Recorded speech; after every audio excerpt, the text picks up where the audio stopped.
ของการวัฒนธรรมและการท่องเที่ยวเมืองสะระวันโดยสมทบกับองค์การปกครองบ้านและภาคส่วนที่เกี่ยวข้องได้จัดพิธีเปิดแหล่งท่องเที่ยวแก่งสั้นโดยเป็นเกียรติเข้าร่วมของทานกำสมัยเสียนไทหลวงห้องเลขาพักเมืองหัวหน้าคณะจัดตั้งเมืองพร้อมด้วยประชาชนภายในบ้านบึงขามเข้าร่วมในการเปิดพิธีครั้งนี้ซึ่งได้นิมนต์พระอาจารย์เพื่อให้พรและตักบาตรถวายสังฆทานหรือทำบุญให้เจ้าถิ่นเจ้าทานตามฮีตของประเพณีที่เคยนับถือกันมาหลังจากสำเร็จในการทำพิธีทางศาสนาแล้วแขกทุกภาคส่วนก็ได้ร่วมกันดันของเก่าบาทเพื่อเป็นสิริมงคลท่านผู้ขันผู้พัฒนาแหล่งท่องเที่ยวแก่งสั้นได้ได้งานให้รู้ว่าสำหรับในระยะการเฉลิมฉลองปีใหม่ลาวพ.ศ.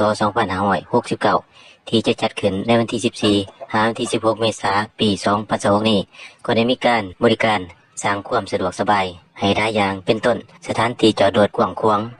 มีบ่อนนั่งดินตามธรรมชาติมีตูบให้บริการ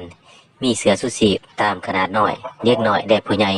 มีกรงเบงและมีการบริการอาหารและเครื่องดื่มแต่ราคาบ่แพงเพื่อบริการให้ลูกค้าสถานที่ท่องเที่ยวแก่งสั้นนี้แม้นอยู่ขอบเขตบ้านบึงขามเมืองและแขวงสะระวันเส้นทาง15สะระวันนาปง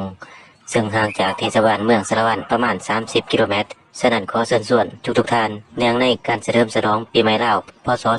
2569 นี้จงมาเที่ยวชมมาสัมผัสกับธรรมศาสตร์อาบน้ำเช็ดที่ใสเย็นทางพวกเฮาคอยรับใช้บริการ